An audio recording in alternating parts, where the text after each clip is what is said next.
Next weekend is my last weekend here in Florida, and I'm having a little get together at my house. And I invited 11 people, or actually, if you think about it, it's only 9 people that I consider to be my closest friends. And the reason why I say that is because this week we're going to talk about optimism and friendship. And the first thing that we need to know is who are our real friends, right? Like, who is there in the dark times and who is there when we shine? Who is there to pick us up when we fall, and who is up there to cheer us when we're winning and when we're at the top of the mountain?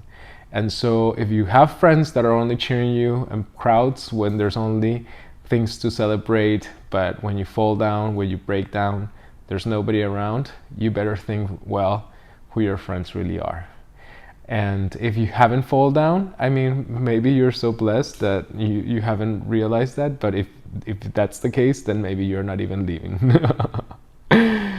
But what I will say though is that once you have those friends that are there with you in the dark moments and the light, and in the ups and the downs, you will realize and you will have good expectations about the future, because they're there not only to support you, but to encourage you and to listen to you and to just be there and help you realize your fullest potential.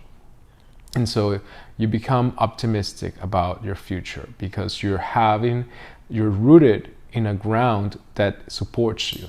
And supports doesn't mean that you're gonna be very needy or that you're gonna be always asking for help or this and that. Supports just means that, go. Sorry. Support just means that when you need somebody, they're there for you. And it doesn't mean necessarily right away, it doesn't mean unconditionally, but they're there, they have your back. And when we know, just like we did when with siblings and with our parents, when we feel that people have our back, we really trust to throw ourselves into the emptiness, throw ourselves into the uncertainty, because we know if we're flying and we somehow don't land well, or we just end up crashing, there's somebody there that is going to help us pick us up and clean ourselves up and rise again. And that is the beauty when you have real friends. That is the beauty when those friendships are true and they really want what is best for you. And I'm fortunate to say that I have a handful of friends that are that way. And when it comes to then bridging friendship and intimate relationships, we need our partners to be our best friends. And what do best friends do? They care for each other, they look after each other, they value each other, and they don't take each other for granted. They acknowledge that you are special, that you are worth it, and never would let something that is so valuable go away. And so that's why also most of my friendships are very long lasting. So most of the people that I know and I call my friends I've been friends with them for maybe 15 years or more. Some I have since I was a child. And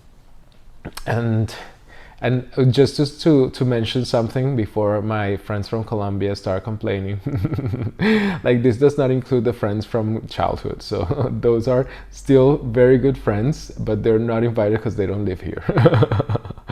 And anyway, but I do keep my friendships are very long-lasting friendships. I have a very few friends that are new friends, and even those new friends are from like 2012, so that's like 2011, that's like 10 years ago.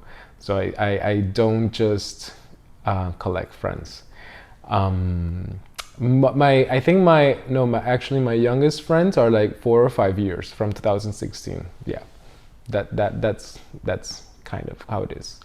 And I have made new friends though. I make new friends, but it's not that easy for me to make new friends because I am very picky, and I just I am this way because I don't like to deal with nonsense, and it's the same way in relationships. But that's the choice of anybody, you know, like you choose who you surround yourself with, and you choose who's going to be your partner, and you choose what you want your life to be. And when we have good friends, our friends don't choose for us, our friends don't influence us, our friends don't tell us what to do. They just actually listen, and they help us realize where we need to go and what we need to do for ourselves, and what opportunities we should take and what things we should let go. And that's my definition of what a friend is. And that's a definition of who my friends are, and how very grateful I am to having them all in my life. But so to conclude, I guess, is, you know, choose wisely who you surround yourself with, because who you surround yourself with is who you are more likely to become in the future. So, you know, be careful who you have around, and always be very conscious of what kind of energy you surround yourself with. Is it positive? Is it bringing you up? Is it lifting you up? Is it supporting you? Is it really there to add to your life, or is it taking away? Is it actually not making you feel well, not actually making you shine and be your brightest? So I don't know that necessarily this was a lecture on how we can become optimistic, but more on how we should be more careful on choosing our friends to be optimistic, because our friends are the ground that we settle in and that help us grow.